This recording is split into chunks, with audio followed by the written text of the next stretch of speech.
Good morning, everyone, and welcome to the final instalment of Vero's 2020 Business Recovery Grant webinar. Today, we'll be covering mindset, mental health, and COVID-19, and we welcome back Aidan Parsons, Director of Keystone Executive Coaching. I'm Chris Kokolewski, Strategic Relationship Manager at Vero.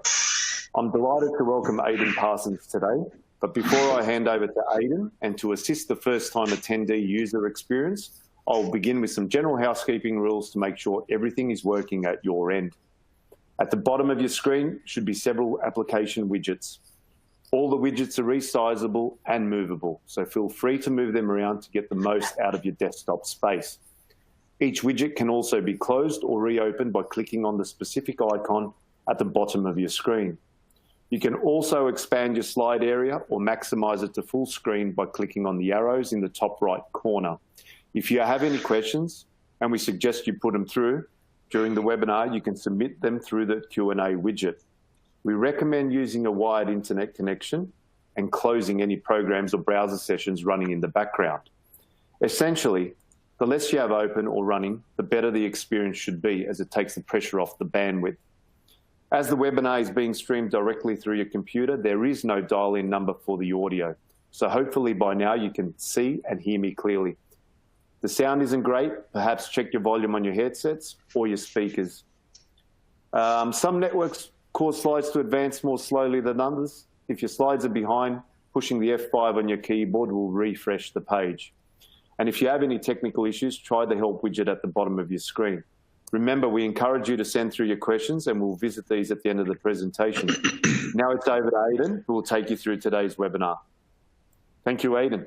Thanks, Chris. Oh, you're very welcome, mate. Thanks, Chris. Great introduction. Great to be here, guys. Last of the series. So really want to, if you have questions, you want to get stuck in, throw them in. We have a bunch already that are coming through. So feel free to throw more in. This is the webinar that I'm taking you through today, guys, is quite an important one. And it's less business, more person focused, right? So we're focusing on the mindset, understanding mindset and how to use it correctly, and then the mental health components of this. So, and then obviously all in the context and circumstances of what is COVID-19, that thing that turned up earlier this year and seems to be hanging about. So, so I really want you to, so when we go through this, I want you to, one, take notes, but try to find applications in your own life. So as we move through content, I'm going to teach you different components, different things about it. I'm going to show you how our mindset actually works and different components of how we maintain it. But if you find something that's really relevant to you, write it down, take a note on it, because it's often those key learnings, those key components when we're understanding ourselves, they're the things that when mindset gets tough, we can use to leverage into a positive position. So lots of questions, lots of notes, and we'll make it very, very relevant. So a little bit about me, but I've done this every time, so hopefully you understand that I'm not just some guy here to talk and blow hot air at his computer. Basically, I'm a consulting firm. I own a number of businesses, and we're very good at a couple of things, such as sales, marketing, management, and leadership, but our big point of difference is we're pay on results. So we do a pay on result model of business development that allows us to really work with people that want to grow as opposed to big clients. So what do I want us to cover today? So we're going to do three things. I'm going to take you through the 6 core needs for human well-being. So these are really interesting. There's a lot of different takes on these. It's not Maslow's hierarchy of needs. I'm sure some people would have come across that. But these are the core needs that sort of indicate your function. And more importantly, when you understand them, you can start to see the behaviors in other people and what the behavior is turning up because of. So people do things to meet a need. Okay, so I'll behave the same way to meet a certain need. So when you have staff behaving a certain way, you will often address the behavior. Sometimes if you're looking at shifting mindset in ourselves or in our staff, if we can address the need in a more resourceful fashion, the behavior will change. So it's kind of like treating the cause, not the symptom. So I'll go through this in quite a lot of depth. There's 6 of them. They interact with one another quite well. Then I want us to understand our own mind. Okay, now this is one of my favorite things to talk about is this thing that exists in here. So it's actually crazy to think that we're this vehicle here and here in our tummy, these two gut minds. But I'm going to show you a way. I'm going to offer you a way to understand how you process information. And after understanding that, I would really like you guys to question and look at how do you flex things and your understanding of things. And then lastly, we're going to go through an executive mindset for well-being, so practical exercise. So if we squeeze it in, if we do get time. So we should. So I like to start with one of my favorite quotes when we talk about mindset. And I'm not a quote guy. Sometimes it can be a bit wishy-washy to just start with a quote, but I want you to hold on to this one. Nothing is good or bad, however, thinking makes it so. And it's from William Shakespeare. And I remember when I heard that, that was an incredibly empowering thing for me. In that nothing is good or bad. Literally nothing is good or bad, except how we think about it. Thinking makes it so. And the great thing about that is we can control our thinking if we're practical with it. So when we control our thinking, we can control our emotions. Which can often lead to conflicted situations with me and my wife, when my wife will say things like, "You are making me feel angry," and I will say, "Darling, I can't make you feel anything, it's how you're thinking," which ultimately is the truth, but it doesn't necessarily resolve the situation at hand. So I want you to recognize that nothing is good or bad. However, thinking makes it so. And what we're going to explore is the thinking within our mindset. So the 6 core needs for human well-being. These are in ascending order. Okay, so what I mean by an ascending order is we will address item 1 first, in ahead of item 2 and ahead of item 3. We will, as a behavior, we will address it first. So the words for certain ways to think about certainty are routine, structure, reliability, safety, understanding, control, you name it, okay? So the first need that we have as a human is a need for certainty. We have to have safety, understanding, control, reliability, repeatability. This is an incredibly important need for humans. The second need is now uncertainty. So as much as we need certainty, we also need uncertainty. We need new things. We need exciting things. We need learning. We need risks. We need variety. We need adventure. If we don't have those things, our behavior will change as well. So once we've acquired certainty, usually the next thing is we try to counterbalance that with uncertainty. So new things. Once we have those, we'll often look for significance.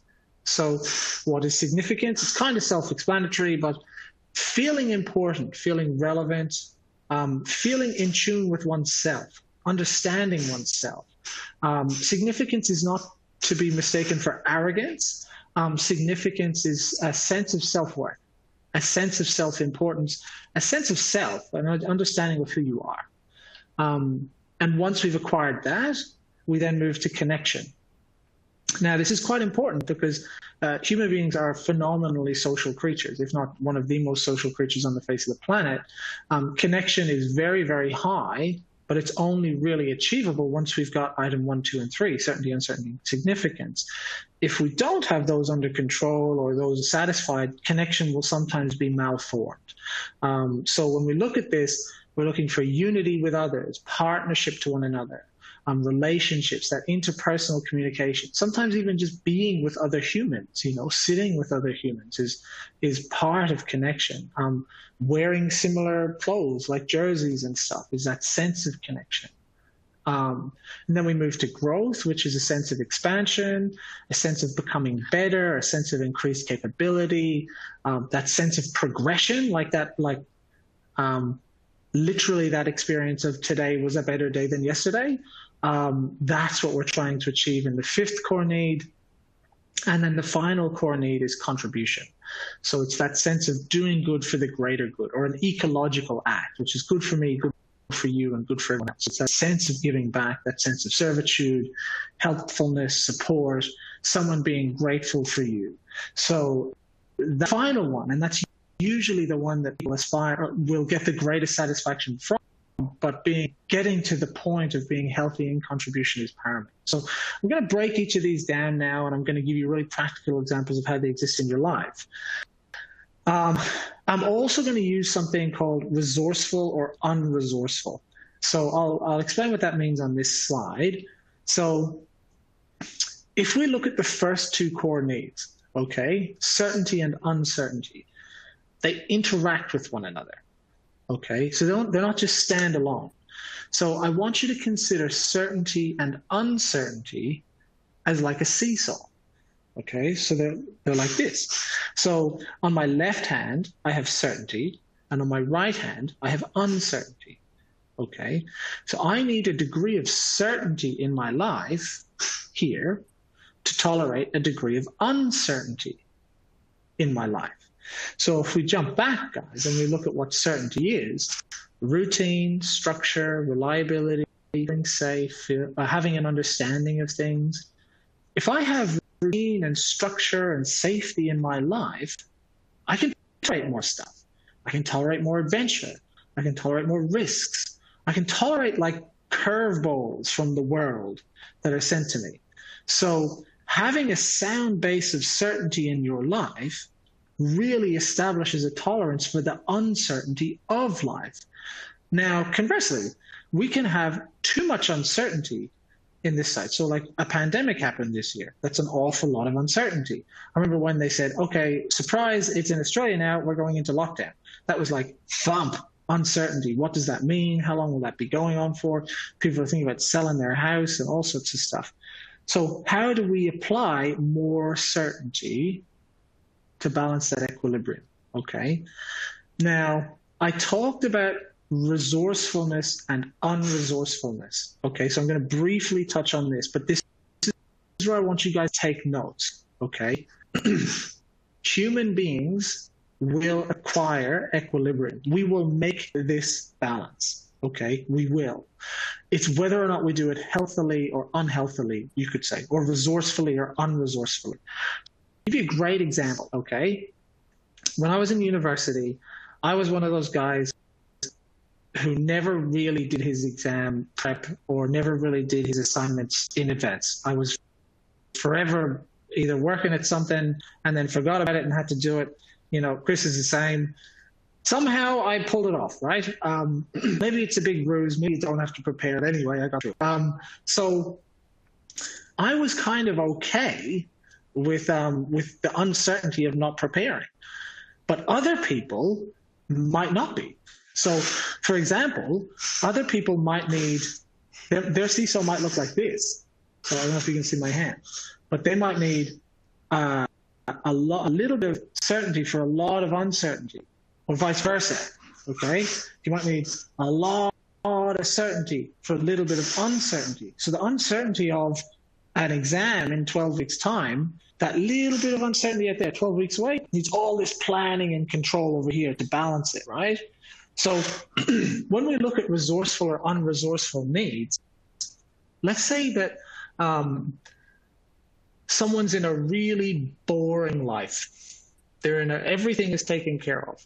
You know, financially they're fine, relationship-wise they're fine, stable job, everything's the same. And it's just so much certainty.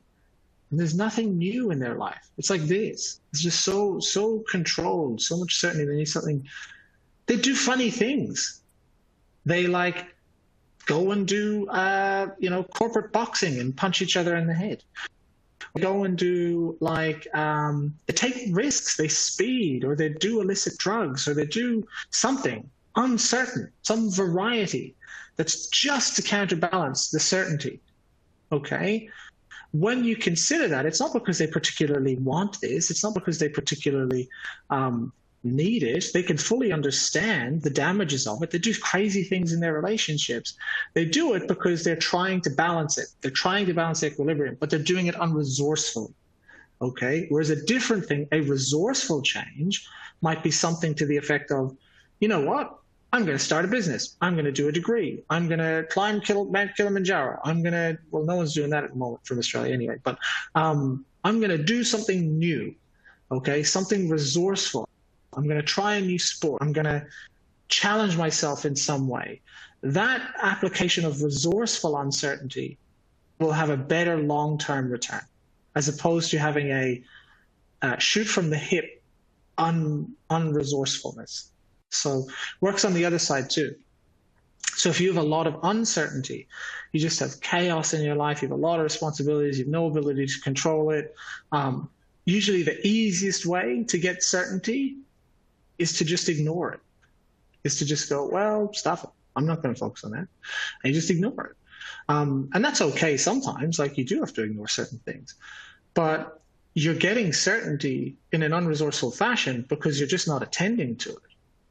So when you look at unresourcefully acquiring certainty for yourself, usually it's delaying, postponing, ignoring, pushing the problem down the road, avoidance. But another great way to acquire certainty might be even the act of writing a list, setting a timeline, planning, structuring something that's going to help take this from here and put it here. So know this, we will always create equilibrium. We will always balance ourselves. And generally, we're going to do it in a habitual fashion. So even like resourceful certainty might be working out every morning, like doing the same thing every morning, eating the same thing for breakfast, planning your meals for the week, whatever it is. We'll all find that balance. It's just whether or not we're resourcefully or unresourcefully. And the long-term benefits, obviously, are to do it resourcefully. You can progress your life or regress your life, depending on if it's resourceful or unresourceful. And the last point is, I made this briefly earlier, everyone's balance is different.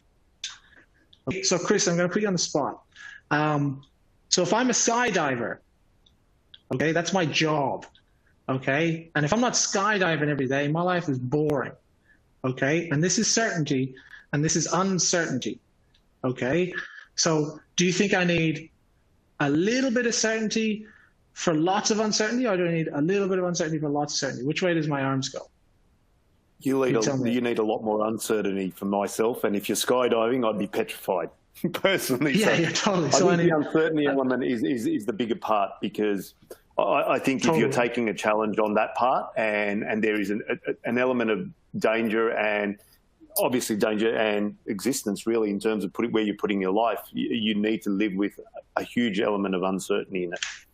Yeah. So their equilibrium might be, their normal might be, I need to feel like my life's in danger every day to do my taxes. Yep. You know, like that's actually how they'll balance themselves. So what happens when they stop doing skydiving? All this other crazy stuff might fill this side. Who knows, right? So it's important to consider this, right? Because remember I talked about, we'll see the behavior, but the behavior is in response to a need. You need to ask yourself this question of yourself and of your staff. What is the need they're meeting with this behavior? What is the need they're meeting with this behavior? And you can actually ask that to people as well, just so you know. But when you ask that question of yourself, you'll go, well, I'm trying to get more control over my life. I'm trying to get more certainty. How do I do that better? How do I do that better? Like probably the one that I saw the most in my business partners and stuff like that was when COVID hit, a lot of people got drunk. You know, I'll be really upfront. A lot of people just kind of had a lot of beers, drank too much. And that works really well in the short term because all of a sudden you forget about this stuff. But then you feel terrible the next day, you don't function as well. So is there a better way to acquire the certainty? Who knows? But that's the question you need to ask yourself. So when we move on from certainty and uncertainty, we then find ourselves in significance and connectedness. Now, this performs slightly different, okay? So where certainty and uncertainty was a seesaw, significance and connectedness are like, they're like two elevators tied by a rope, okay? So it doesn't matter which one moves. Generally, significance will move first, but if I move this one, then it'll pull this one. Okay, so if I move significance, then I'll be more likely to be connected. If I lose significance, then I'll be less likely to be connected. If I'm more connected, I'm more likely to feel significant. If I'm less connected, I'm less likely to feel significant. So this is really important, guys, because some of you have been in lockdown for a long time, and we were talking about that earlier. And connection has just evaporated for some of you. So, when you look at being connected with one another again, it can be quite challenging, it can be anxiety provoking. Sometimes you feel less important, less connected, less supported. And also without connectedness, sometimes you don't feel like you have certainty or variety as well. So I want you to see that these things actually play back down the line. So quite often, if you achieve connection, you will achieve significance and have opportunities to balance certainty and uncertainty. And I don't want you to necessarily be able to microanalyze the way you do things. I just want you to have this awareness so you can go, okay, I'm feeling like this, and I'm behaving this way. What's the need I'm trying to create? So if they perform like two lifts, okay, so significance creates connection and so on and so on. Once again, they can be resourceful or unresourceful. So I used to work in an organization where it was almost like, it was a long time ago, but it was almost like a prerequisite that you had to involve yourself in gossip. And I'm not a gossiper. It's one of my personal standards. Like, if someone talks to me about someone else, I'm like, that's great, but I don't like to talk about people when they're not here. And then no one gossips to me anymore, because then they know they're not going to get anything from it. But people gossip very rarely because of what they're talking about. They usually do it as a medium of connecting with someone and to feel important. I've got information, So being able to recognize that need in a person behind the behavior lets you as a manager or you as a business owner address the need. So they're gossiping because they want to feel more connected, or perhaps they need to feel more important, or perhaps they feel unimportant. So if you were to help them feel more relevant, more important, would the gossiping stop? Probably. Okay. Other things you can see with this are conflict, disruption. These are all unresourceful ways to be important, to be focused on, to be important and significant. And also, if I'm an employee of yours and I'm quite disruptive, I'm drawing a lot of attention to myself, like, you find yourself often going, my goodness, why on earth is this even happening? It can sometimes be the case that they don't even realize the level of disruption because they're just trying to be involved. So once again, treat the need, not the behavior. If you tell people to stop gossiping when they gossip, they generally don't stop gossiping. So important to know, but important to reflect on for ourselves. Last two, growth and contribution. So these don't interact with one another. They're standalone needs. So that sense of growth is that sense of progression. It's that same feeling of just going for a walk or going for a run, or it's literally that experience of, wow, I did better today. If you can give yourself the experience of growth, if you can challenge yourself and overcome something, you address connection usually. You definitely address significance. So inadvertently, you'll address connection. And then you do have more variety and you do feel more in control and certain about your capacity. So you can see now, guys, that the further we get up the core needs, if we address growth, we generally address everything else. So quite often, attending to these two needs will inadvertently pull all of our other needs into line. So they're not directly connected to one another, but what you'll find is if you challenge yourself to grow, a lot of the other core needs will be taken care of in the process of growing. Growth will address everything almost certainly except for contribution. On the rare occasion, if you're on challenging and growing yourself, it will often address everything else except contribution. The great thing about contribution is it will often address everything else.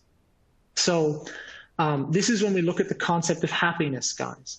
So if you want like a reading or something to listen to, open your browser, open another browser, not this browser, and just shoot in Alan Watts, Live Fully Now. And Alan Watts is an old philosopher, he's passed away.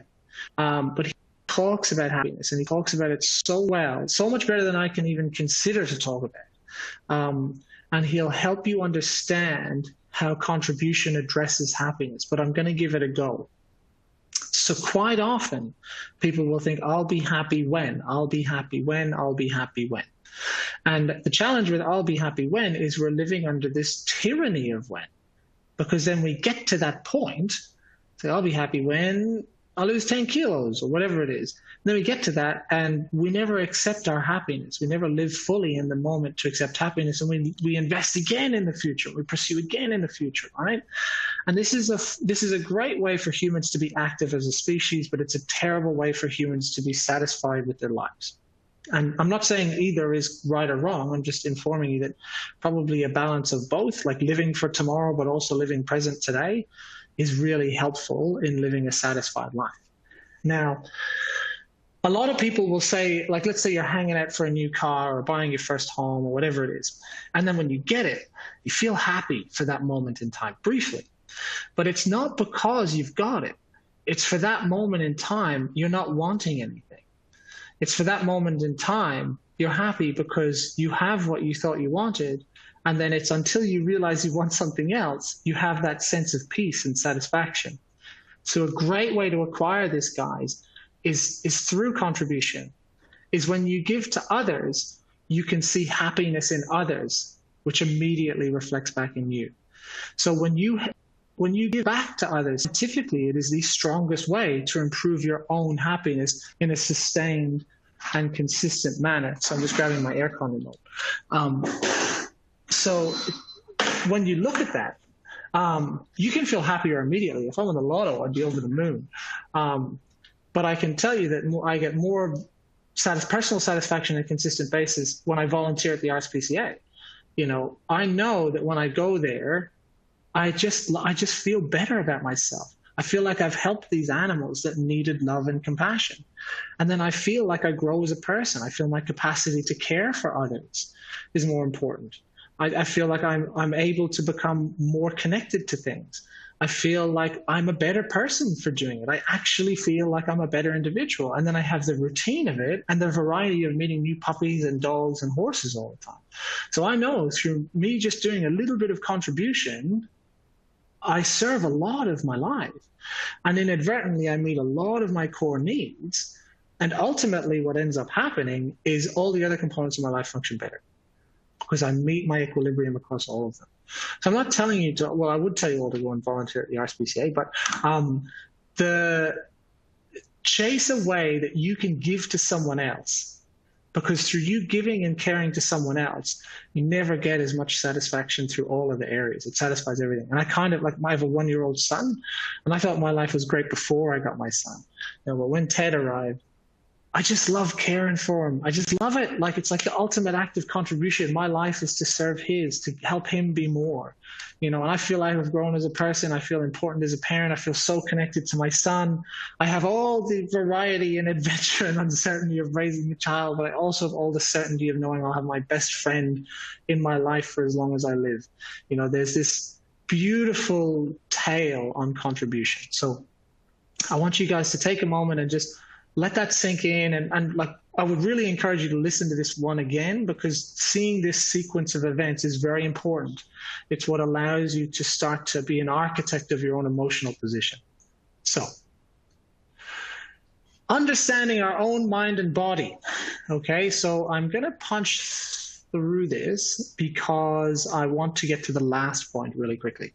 So, our body and our mind are one and the same, okay? So we think based on how our body performs, and our body performs based on how we think. They are not separate vehicles. They are the same vehicle. How we think releases different hormones in our body, which then subsequently releases different stimulants in our brain, and vice versa. Your gut is astronomically important, okay? There's a stack of research, but basically there's more bacteria, more cellular bacteria and cultures in your gut, more cells in your gut than there is your whole body. So you are more gut from a cellular perspective than you are body. And To give you some insights, all of those bacteria will release different components of function, which then have different interactions with our body. So a lot of the time, you'll find a lot of like emotive positions will start in the gut. This item, neurovegetative features, I'm going to list them. These are like clinical considerations, and these are things that you see your body do that indicate you need to address function in your body and address function in your mind.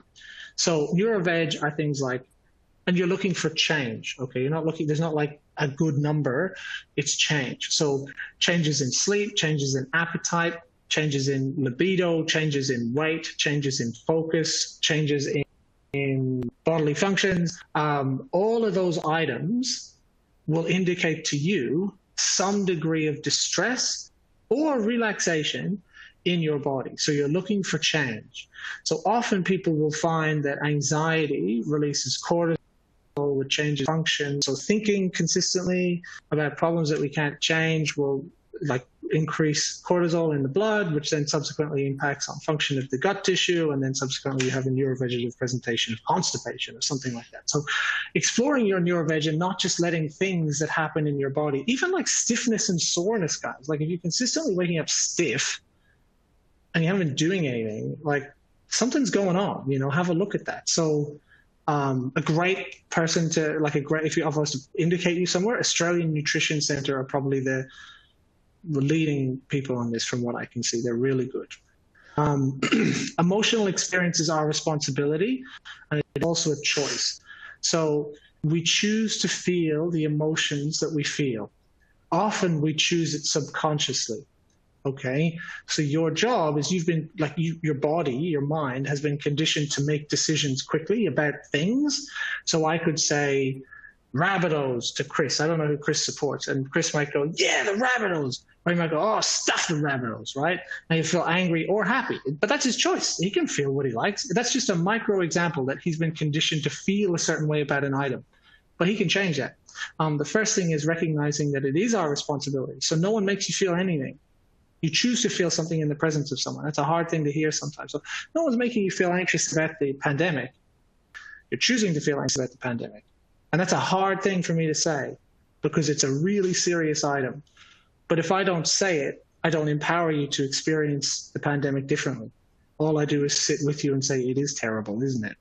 And that does no one any favors. So the challenge would be, how do we need to perceive and own this situation we find ourselves in?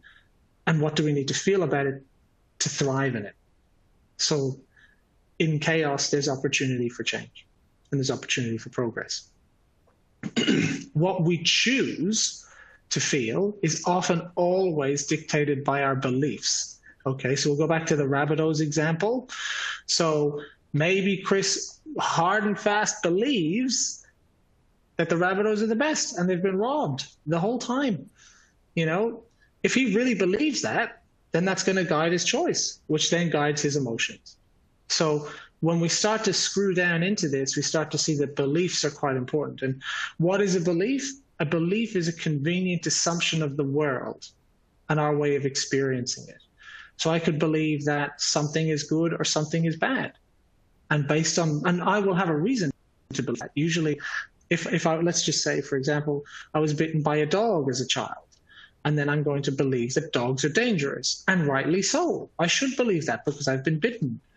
But then if I feel anxious every time I go to the park and a dog walks past, is that belief still serving me? Because it supports me to immediately choose that I'm in danger and immediately feel anxiety. So then I have to go, okay, do I change my belief or not about dogs? Because it's impacting my quality of life. And they can be changed, okay? You can change your beliefs. This next point, deletions, distortions, and generalizations, okay? I'm actually going to just leave that for the next slide. But we're very good at that. Human beings ignore heaps of things. We distort all sorts of things, and we make everything general. But these four words, stimulus, thought, emotion, action. This is an eternal loop for us as human beings. And me teaching you this is me empowering you to change it. I'm scared of dogs. Okay. I walk through the park. I see a dog. Okay. Stimulus, visual representation of a dog. The thought immediately, okay, the thought immediately, because of my belief, is I'm in danger. The emotion is anxiety. The action is I go home. Then what happens is I walk in the door, stimulus, walking through the door again. Thought, I'm safe from dogs. Emotion, peace of mind, satisfaction. Action, don't go outside again. So it becomes a negative feedback loop that impacts our behavior, and it becomes harder to embrace walking past the dog again. So this is really important for me to break this down, is we work on this. Like, we have a stimulus, we either have a belief or design a thought around it, and then we have an emotion that indicates an action. Okay? Pandemic hits, stimulus, thought, goodness, the world is ending, we need to go and live in the bush. Emotion, anxiety, action, sell your house, go live in the bush. Okay, feel safe again. Right. Is that what I should have done? Maybe not. Stimulus, pandemic hits. Thought, oh my goodness, there's going to be opportunities in business here. Emotion, excitement, action, planning. So I want you to, even like having those 4 words on a piece of paper in front of you and going to a component of your life that you're not happy with and just going, well, what's the stimulus in this? What is it that makes me start this thinking? What is the thought around it? How do I feel? And what's the actions from that point forward? And I do this, guys, I do this with billionaires, okay? Just so you know, not just millionaires, billionaires, okay? I do this with, because this designing of thought creates outcome in life. And empowering you to do this will empower you to change your life. Now, because just so you know, I can't change your life. No one can, only you can. So when we move to the next slide, it's going to look really confusing. So this, ladies and gentlemen, is not a dinner plate with a blueberry on it. This is basically a model that demonstrates to you what we visually see. Sorry, not what we visually see, how we process what we're exposed to. So I want you to consider it as like a lens that just sits in front of your face, okay? And I'm going to hang out on this one a little bit because this is quite important. So of everything that I say to you and everything you experience, 5% of it you consciously experience, about 5%. You consciously process. And I'm going to give you an example of this. Right now, you are experiencing thousands of stimuli. You're just choosing not to attend to them consciously because your subconscious and your unconscious mind know what they are. So they don't need to send it up to the boss, which is your conscious thought. They just take care of it. So I'm going to give you some examples right now. Things that you're experiencing, you never even realize that you're experiencing, okay? Here's a nice one. Your tongue in your mouth, until I tell you about your tongue in your mouth, at which point you can't stop thinking about your tongue in your mouth next to your teeth and on the roof of your head and so on, the roof of your mouth and so on. But you've been experiencing that the whole time. It's not like you haven't felt it. You just haven't consciously felt it, okay? The clothes on your back, the noise of your aircon, whatever it happens to be, there are stimulus around you that your brain is autonomously deleting or generalizing so that you don't have to attend to it with your conscious thought, with the executive processing unit. And that 5% is represented as the blue circle here, okay? Now the challenge with this, guys, is we can only consciously change what's in that 5%, okay? So our mind will literally make decisions on our behalf if it's not within that 5%. So if we want to change a belief or change something that we think about or feel about or live a better quality of life through changing our thought, we have to pull it into that conscious component. So that blue section is the know that we know section. So I know that I know something when it's in my conscious processing unit, when it's in that blue bit. So then the gray bit, guys, is all the parts that I experience in the world that I don't actually get to consciously experience. That's all the bits that my body and my mind just autonomously process. So it experiences things, it goes, that's not important, don't worry about it. It generalizes things. That's just like everything else. They're dangerous. or they're great, they're generalists, okay? And we're really good at this. This allows us to function really quick as a species. The things that happen in the gray circle are that we don't know that we know them. So we know them, but we're not consciously aware that we know them, okay? And then the things that happen outside of that, so these outliers, okay, we don't know that we don't know about them. Okay, so stay with me on that. There are things that we don't even know that we don't know.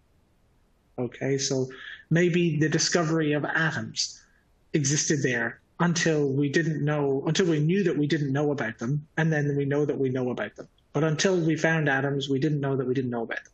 So why are we talking about atoms?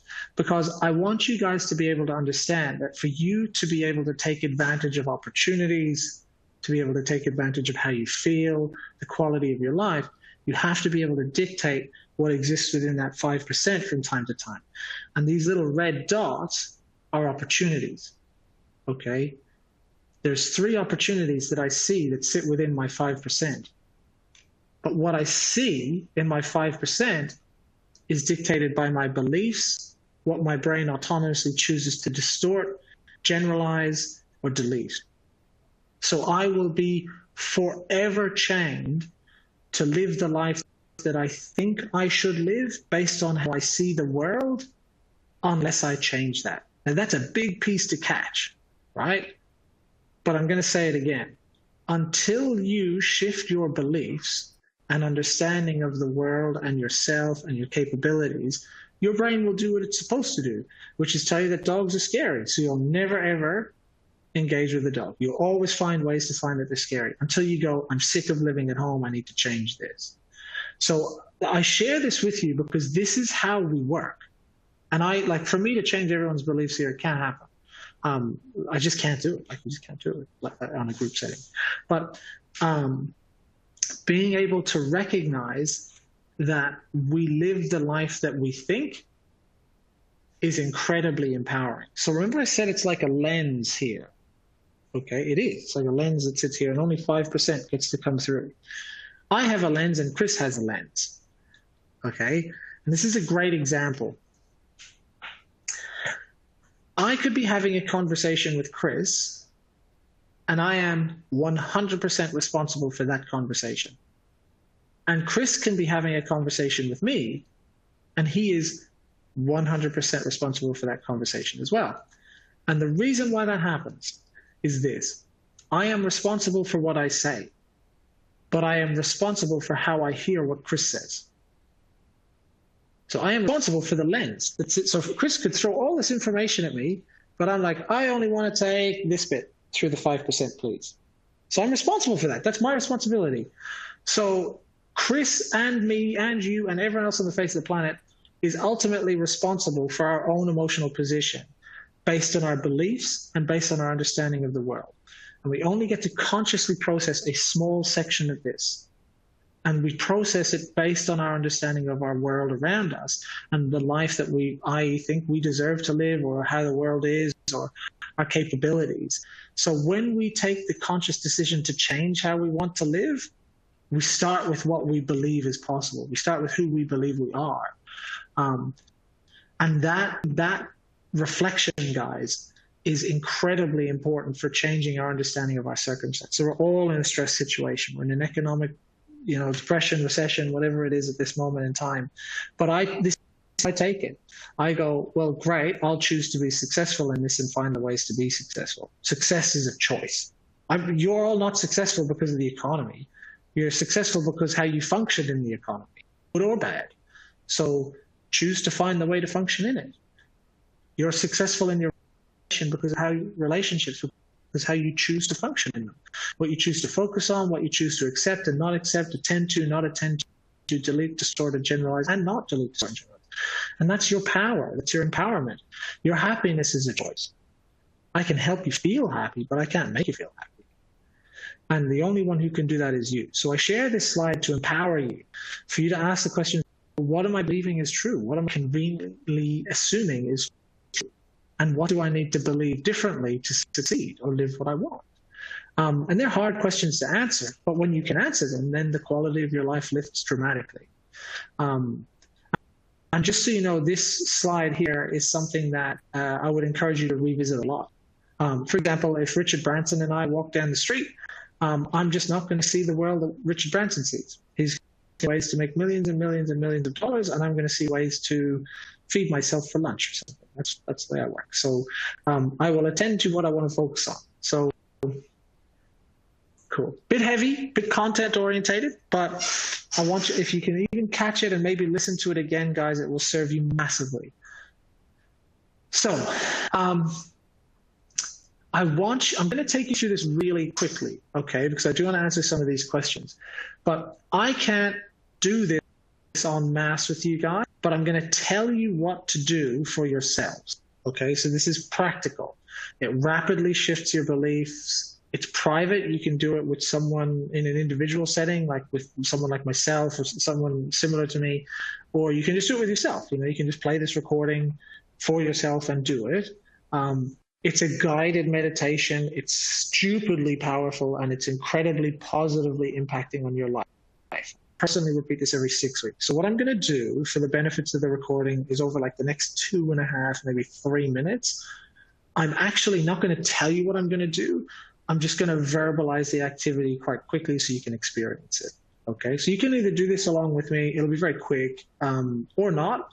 So the first thing I would want you to do is close your eyes and become calm and take some deep breaths. And then I want you to move yourself to your mind. Move yourself to your mind's eye and stay present in your mind as you are today in 2020.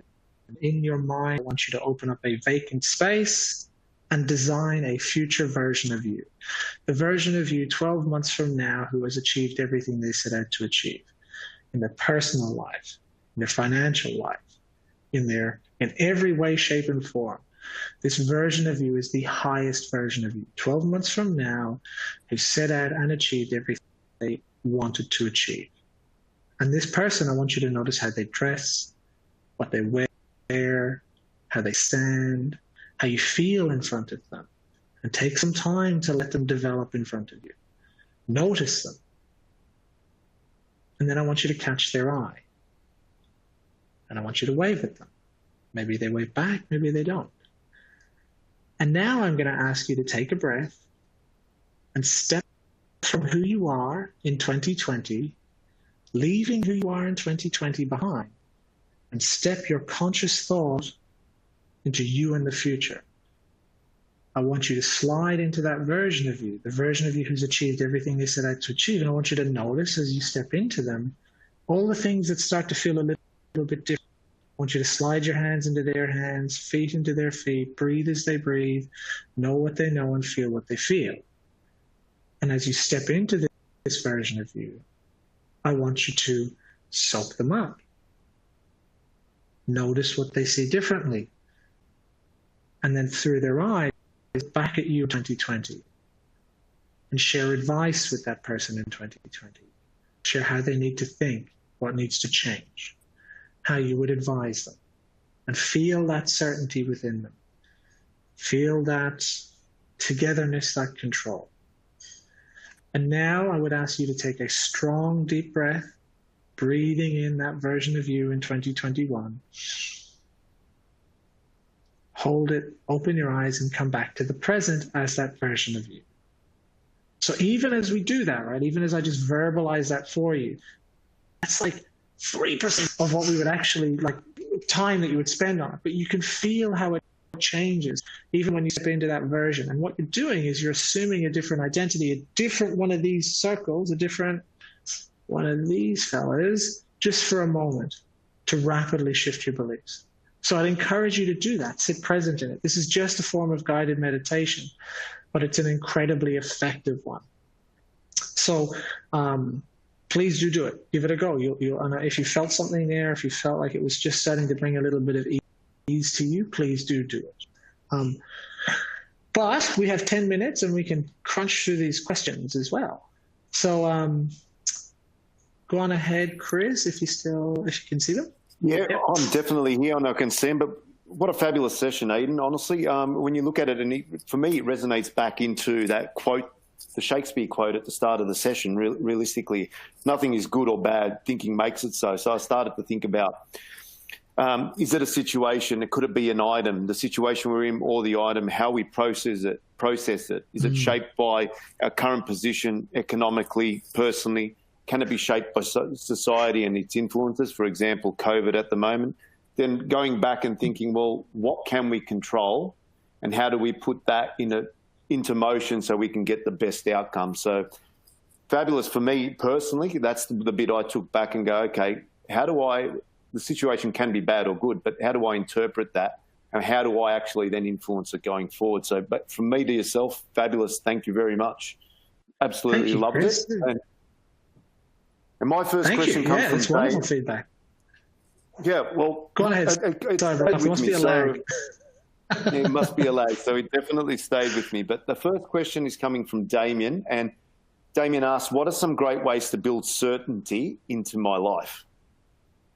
Yeah, great question, Damien. So you want to think of things just to give you a sense of control and routine. Okay, so often if you start with the simple things, so going to bed on, if I was to recommend, go to bed on time, know what you're going to eat for the day, do something consistently every day. So exercise or meditate or read or something. You want to have some degree of planning or control in the day to day. So a lot of people talk about their morning routine or their morning ritual. And the rituals will usually be quite complex, or, bathe in Himalayan crystals in 36 degree, all this really convoluted stuff. Doesn't matter as long as it's consistent. You can get up, have a shower, have a black coffee, eat the same thing for breakfast, sit down, answer your emails in 15 minutes, and you're good to go. That structure to start the day will give you routine. Whatever works for you. But structure and routine, man, that's what I would suggest. But great question, Damien. Thank you. Perfect. Carly's come through to us and asking, sometimes I feel like I just can't stay positive all the time. How can I overcome this? Okay. So great question. It's important to know that we probably shouldn't be positive all the time. We have to actually entertain the savory components of life. If life was all sweet, it just wouldn't be great. We need the contrast. Okay. So what I would suggest is, how do you leverage the components of time that you're perhaps not feeling as positive to learn and appreciate the positivity? Also, I'd encourage you to go, perhaps every opportunity as to where you feel less positive is an opportunity to get better at overcoming negativity. So, you don't have to win everything, but you win everything if you learn from everything. So there's nothing wrong with feeling periods of down or sad, or it's actually really healthy. But use it, leverage it for yourself. But great question. Fantastic. Thank you again, Aidan. Next question's from Patrick. I'm worried about some of my staff and their mindset. How should I bring it up with them? Cool. So great question. And I suppose it really comes down to the devil is in the details. If you're worried for their health, if you're worried for their safety, then I think you have a responsibility as a human sitting next to another human in the bus. Have a responsibility to someone for their health and safety. So I think the first thing is, never feel like you can't ask if someone's okay, if they need help, all of that stuff. And we can sometimes be overwhelmed by that. And you can ask some really heavy questions. You can ask if they're safe, do they feel safe alone, do they think about doing things, that sort of stuff. All of those questions are fine. And know that if they give you an answer that was, perhaps quite heavy, your job is not to solve it. Your job can often be just to put them in contact with people who can solve it. So there's stacks of resources for us here, and even supporting them to do that. Going to that first appointment might be the bridge that you need to build with them. But let's say that if it's general mindset, what I would suggest, if it's general positivity, optimism, I would sit down and, honestly, if they were open to it, I would teach them the 6 core needs. I would say, okay, so I learned this. This is generally how we function, and this is what it looks like for me, and this is how I behave when I'm not getting certainty and uncertainty. And I kind of want you to hold me to account on it, and I'd love to learn about it with you. And I'd have a conversation as a teaching point, because what happens is, it's not you fixing them, it's you empowering them to help themselves. But Yeah, the devil is in the detail, Patrick. But great question and good attention to detail. Perfect. Thank you very much. This one's interesting. It's come from Sam, and the question is, I have been advised to do meditation. Is this helpful for business owners? Yes, it's helpful in my experience, it's helpful for everyone. It's helpful for cats and dogs if I can get them to do it. What it does is it disconnects for a moment. So I would encourage you to do meditation. I think it was Sam. Yeah, and it's there's a lot of different representations of it, mate. There's a lot of different ways you can like skin the meditation cat per se. It's about finding what works for you. It's about finding a way to create a space of vacancy and peace for you for periods of time. So sometimes that's, some people would even suggest that meditation is just an experience of flow. It's just an experience of vacancy. So, but if you want a hard and fast recommendation, download the Headspace app. It's really, really, really a good place to start for meditation. A great question. Fabulous. Thank you, Aidan. Cool. That concludes You're welcome, our questions, but from myself, I've totally and thoroughly enjoyed hosting you over the 3-part series. A massive thank you for today and for today's session on mindset, mental health, and COVID-19. For all our attendees out there, the slides are available in the resource section of the webinar, as are the previous sessions. So you will also receive an email to the on-demand session from the previous webinar, and one will follow after today's session. So it allows you to go back over the content. And as Aidan pointed, there are some pertinent slides in there today that will help all of us with what we're dealing with currently. But to all those out there, please take the time to complete the survey that pops up at the end of the webinar, as we value the feedback. It assists us in fine-tuning what we do in the future with our webinar series, and more importantly, so it's attuned to what your needs are. From us at Vero, and a massive thank you again to Aidan. It's a massive thank you for the 3-part series on the Business Recovery Grant webinar. And to all those that attended, thank you very much. And that concludes today, and we appreciate your time. And Aidan, again, it's been a pleasure to host you over the 3-part series. Thank you. You're very welcome, Chris. It's been heaps of fun. Awesome.